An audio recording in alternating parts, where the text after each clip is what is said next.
There's a lot of sheep heading offshore. Yes, 45,000 lambs that are coming to Mexico with us. We're planning to load these next week and hopefully be in Mexico around the 25th of June.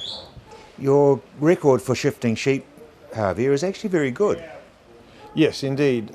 We had a shipment 70 years ago of similar quantity, 35,000 join ewes, and for that shipment we had a loss of 0.1 of 1%, very minimal, and that is a reflection of good health and good preparation of livestock.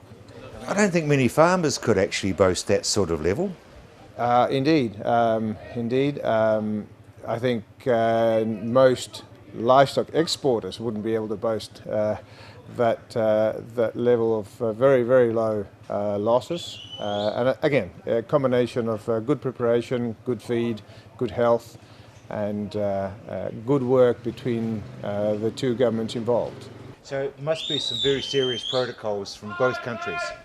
Yes, to get this done, we have to comply with the Mexico-New Zealand agreed protocol. It's a protocol agreed between the two governments, and this implies not only certifications of New Zealand's health status, but also it implies blood testing of the ewes to make sure that they're free of certain diseases. So yes, a lot of work is done behind the scenes to make sure that we comply.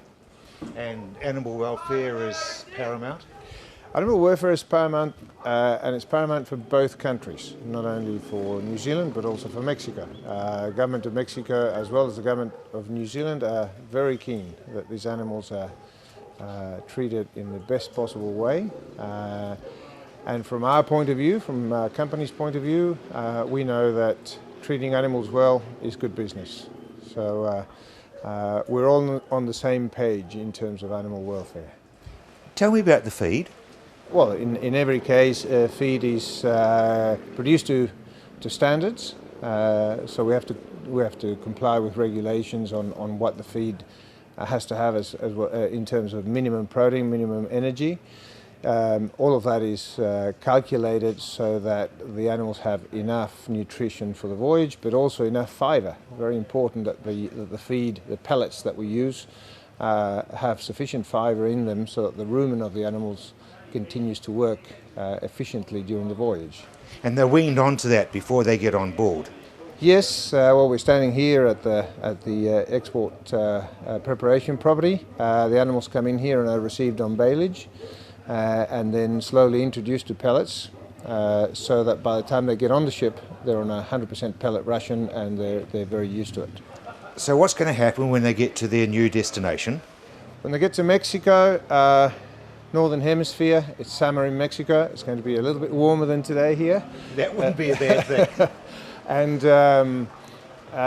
we discharge the ship. That takes about 3 days for us to do. And they all come to our property. We have 120 hectares of land prepared to receive these animals.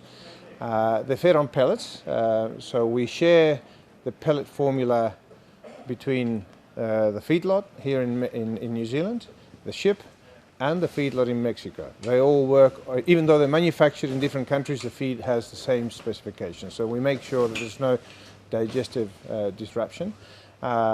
We then pregnancy test individually every animal. The whole 47,000 will be pregnancy tested.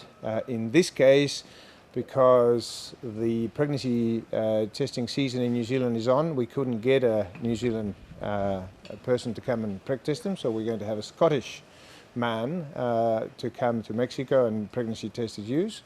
And only pregnant ewes are delivered to the producers that are going to be getting these animals. What sort of numbers? So these producers will get between 30 and 50 sheep each, depending on how many they've been able to purchase. In Mexico, the total price of the animal is divided in three parts. The federal government provides part of the funding, the state government, where the sheep are going to, provides part of the funding, and then the producer puts in about a third. So between 30 and 50 sheep per producer. We'll be talking about 1,000 producers benefiting from this program. So they're going to be used for breeding, hence the fact that they are pregnant. Indeed. We used to take ewes for joining in Mexico, but we found that with the change of hemisphere, not all the ewes were able to join straight away. So by taking pregnant ewes, they lamb, and they seem to be able to get into lamb again very quickly. So really, they've got a normal future life breeding. Absolutely. They'll join local flocks. Lamb production is the name of the game. Generally in Mexico, lambs are sold at 42 kilos live weight into the meat trade. So these ewes will have a normal life, change of hemisphere, change of climate perhaps, but in terms of their purpose, yes, they'll have a full breeding life ahead of them. There'd be those who would say that it'd be pretty hard to find 50,000 sheep in New Zealand at the moment. Well, it's a big exercise, without a doubt. It's a big exercise, but the company that supplied us with the sheep here in New Zealand have done an amazing job again, because they did that 7 years ago for us. And I think this is an exercise that's not being done anywhere else in the world. It's a complex exercise. It's taking us 2 years to get to where we are today, and it's taking us 6 months here in New Zealand since we bought the first lambs. So there's a lot of work that goes behind the scenes to make this a successful exercise. The interesting thing is that everything possible is done to make sure the sheep are the best quality and very happy and animal welfare. Indeed, and even though today is a bit wet, cold and miserable, we've been blessed with very good weather in the preparation period. So all of the sheep have taken to the feed very well, they're eating very well, and we predict a very successful voyage. And the Ministry of Primary Industries have been very helpful. Indeed, we had a very good meeting we have 6 Mexican veterinarians in Mexico at the moment checking the sheep. On behalf of the government, we had a very useful meeting yesterday with the Ministry of Primary Industries. And as I said at the beginning of the interview, I think our objectives are aligned. We all want a successful shipment. We want this to continue. We want to be able to come back next year and do this again.